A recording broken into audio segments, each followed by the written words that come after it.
Every holiday shopper's got a list, but Ross shoppers, you've got a mission. Like a gift run that turns into a disco snow globe, throw pillows, and PJs for the whole family, dog included. At Ross, holiday magic isn't about spending more, it's about giving more for less. Ross, work your magic.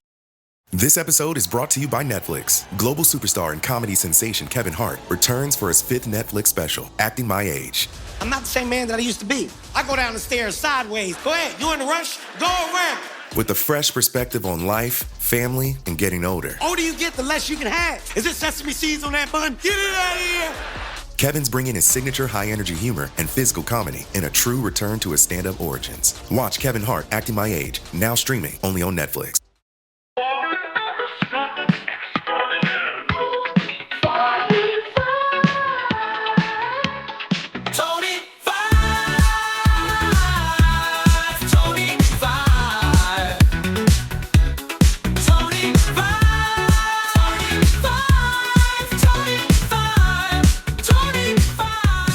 I'm David Cooper, coming at you live from the city of Toronto, but fear not, I will be leaving after the recording of this podcast. Also, this is the last show.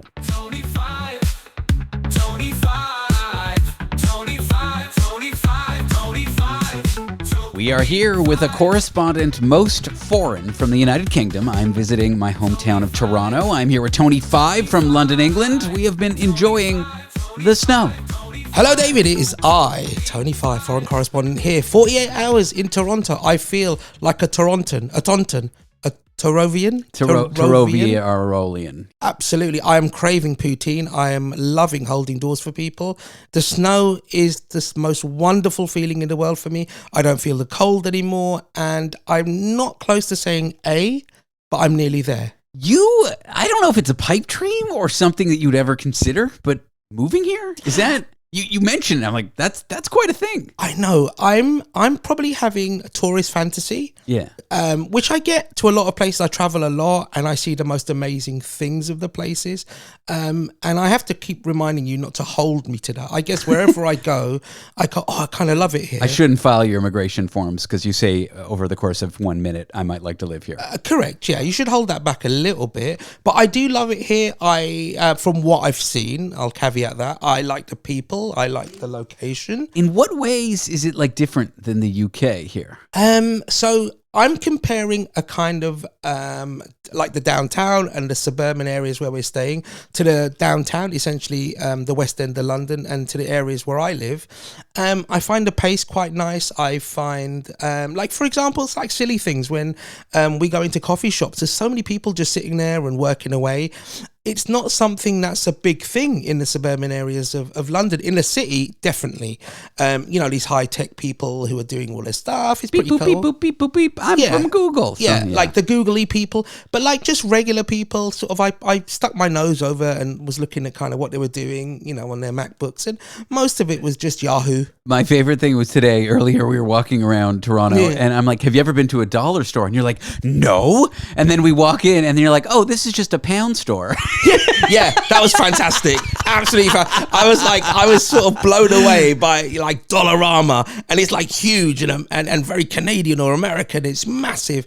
And then I just realized it's a cheap pound store, which we have in England, where you just buy complete rubbish. We call it the dollar here, not the pound. Correct. And then I realized that as I walked in and I saw the amount of crap there was. I was like, oh, geez. So yeah, that was pretty fun. And then we met one of your absolutely cool friends who was a stand-up comedian. She's on the show occasionally, Natalie Norman. She's a Toronto-based comedian. She is off a rocker, but lovable. She is one of my closest friends. And one of your oldest friends, I found out as well today. Well, she's my same age, but you're calling me old. But yeah, no, we met in uni, and I think that's what I meant by oldest friends, not same age, right? Yeah, I mean, as in you do that whole thing where you take me too literally to throw me off all the time. The one time I do it to you. Yeah, I just wanted you to make sure you know how it felt. But yes, one of your longest relationship friends. It was lovely, and sort of like I didn't know some things about you, and did know some things about you that I knew, and it was fascinating, and like to see the dynamic of you, because I've only seen a dynamic of you with kind of your partner Miranda and your brothers, but it was nice to see you guys sort of toe to toe. Yeah, I'm glad you enjoyed that. And have you done everything you came here to do? You haven't gone to Costco, which has been high on your list, and I've been putting you off, and I fear we won't go. No, we haven't gone. I haven't gone up the Space Needle. That's the CN Tower. Yeah, I haven't gone to. Last time I water went, polo, I got ice vertigo. hockey or so whatever. yeah, What is it you guys are famous for? Ice hockey. ice hockey. Yeah. So I haven't done that. Haven't done baseball. Haven't seen Hornets. Hornets, Blue Jays. Yeah, haven't seen them. They're done. They're Okay, haven't seen your work out. football team. Is that the Maple well. Leafs? You met a Canadian footballer, or as you would call them. We'd call them football players. Footballers implies soccer. Correct. Football but this player. guy is what I would call a Saved by the Bell jock. He is on, so one of the stations we're on, and I'm sure people listening will know who are in that city, in Toronto. He's he's filling in, and his name's Brad Smith, and he's Yep. a Canadian footballer, former Canadian football player.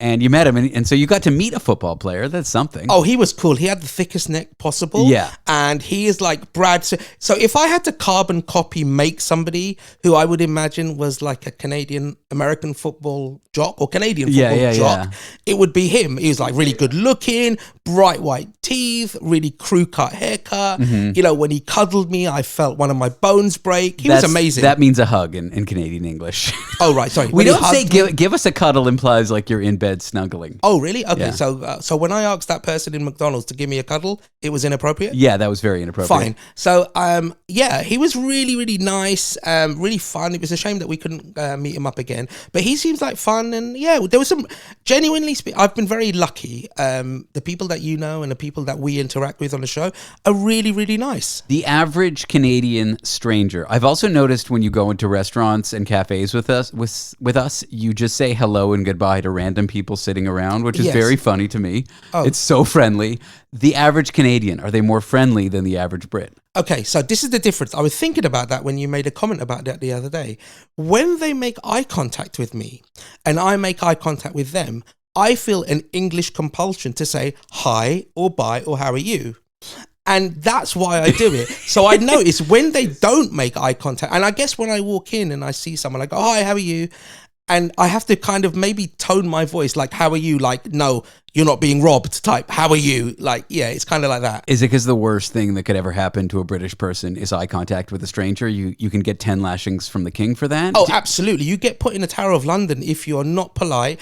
Somehow they send like a Morse code back to Buckingham Palace. Beep, beep, beep, beep, beep, beep, beep, beep, So beep. the Brits don't make eye... If you make eye contact, that's like overly friendly in the UK. Oh my God. If you're on the subway underground, you generally do not make eye contact with anybody. On the subway, it's the same. But I mean like in a cafe. You wouldn't make eye contact with a stranger? Oh, good God. You would hate me on the subway in New York.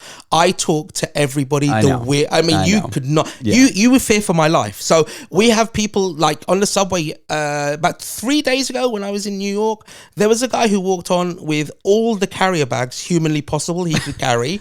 He had a dog with him that looked half dead, starved. And he had a necklace made of beer cans. We are going back to New York after the show tonight, but talking to people on the subway in New York, Yeah. it's a gamble, right? I mean, it could be very fun. It could be the most interesting, compelling, weird interaction of your life. Or homicide. Or it could be the end of your life. Absolutely. But so for me, because I've traveled in some of the like craziest subways in the world. I've done the metros in Paris and I've been on the undergrounds in Russia. So I kind of just treat it all the same. I don't sort of modify my behavior, which maybe I should. I don't know. The friendliness in Canada is much more like chill. Like you can say hi. It's not going to be like saying hi to a New Yorker on the subway where it's a whole thing. Yeah, I don't think if I met a generic Canadian that I would enter into a huge conversation if I wasn't promoting it, pushing it. We're heading out in just a few moments. What was your favorite part of the trip? Oh, wow. I think I really enjoyed the Chorus building. That's where the radio station that we're on absolutely. is at. Yeah. Chorus Key and the beautiful area. We didn't get a chance to go out. I found the people there fascinating and fantastic. I stayed in Yonge Street, which was amazing. And that's kind of like my Piccadilly Circus. So I enjoyed that as well. All right. Went to Red Lobster on Yonge Street, I believe. A famous Canadian institution, my friend. Something like that. Tony Five, foreign correspondent in London, England. I look forward to arguing with you on the plane this evening. I'm looking forward to it at 25,000 feet.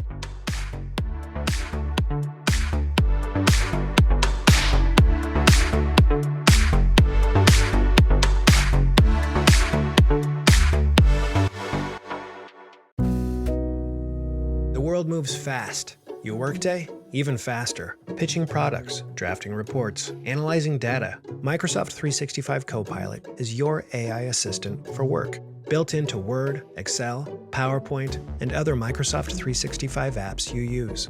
Helping you quickly write, analyze, create, and summarize. So you can cut through clutter and clear a path to your best work. Learn more at Microsoft.com/M365 Copilot.